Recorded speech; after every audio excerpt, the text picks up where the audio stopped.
د حضرت نظام الدین اولیاء رحمت الله علیه دا هغه دربار ته یو کس رالو تپوسو کو چې صاحب سره ملاقات کوم خادم ورته دی وخت نه ملاویږي یا نشته په موقع باندې بل وخت بیا راشي هغه سړی هغه ملما شاعرو اخفه غونته شو چې د خادم علما ته وی چې دا د ملاقات ټیم نه دی تاسو دربارونو کې د وزیرانو غونته تنظیم شروع کړی دی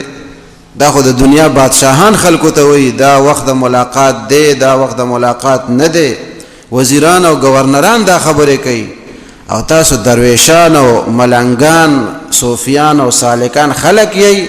او تاسو د بادشاہانو پیخي کوي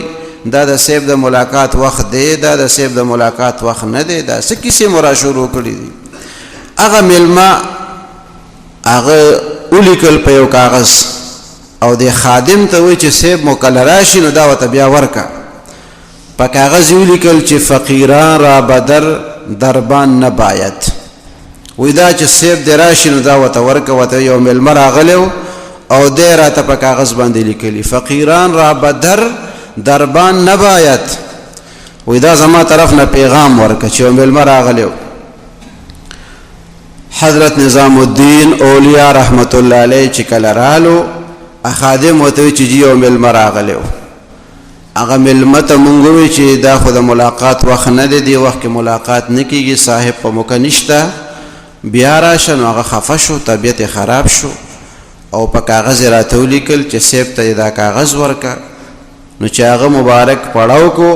لیکلیو فقیران را بدر دربان نه باید او ورسره دا پیغام پرېخو چې زه بیا راځم د دې تپوس وکوم چې تاسو سیب زما د دې خط جواب کې څه وایي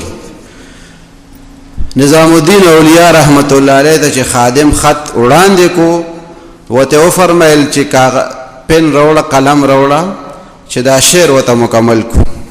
د لیکلو فقیران را بدر دربان نه باید نو حضرت نظام الدین اولیاء رحمت الله علیه ورسره لاندې ولیکل به باید تاسګه دنیا نه آیت هغه لیکلو فقیران را بدر دربان نه باید وای درویشانو ته ندی پکار چې په خپل دروازو د څوکیدارانو درې نو نظام الدین رحمت الله علیه ورسره دویم بیت لاندې ولیکلو وای به باید تاسګه دنیا نه آیت وای د مشایخ دربارونو کې څوکیداران پکار دي د دې لپاره چې د دنیا سپیدن نه را پریدي چې د دنیادار خلک نه را پریدي هغه خلق دی راځي چې کوم الله والای طالبان مولا دی راځي ځکه دا دربارونه دي د دې لپاره چې د خلکو تعلق د الله تعالی سره قائم شي نو چې کوم طالبان مولا دي دا غي د لپاره په دربار کې بیا دربان نشته دی خپل نه ک خپل شي مدعیز بد یار کم څنګه دې پردی ارادن نه په دربار کم ستا سوچ او فکر بدل دی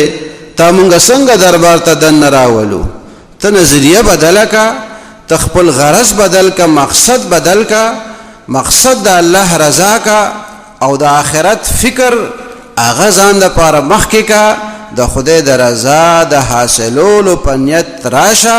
تا د پاره اس څوکیدار نشته د اس دربان نشته تا هر وخت اجازه تراتلش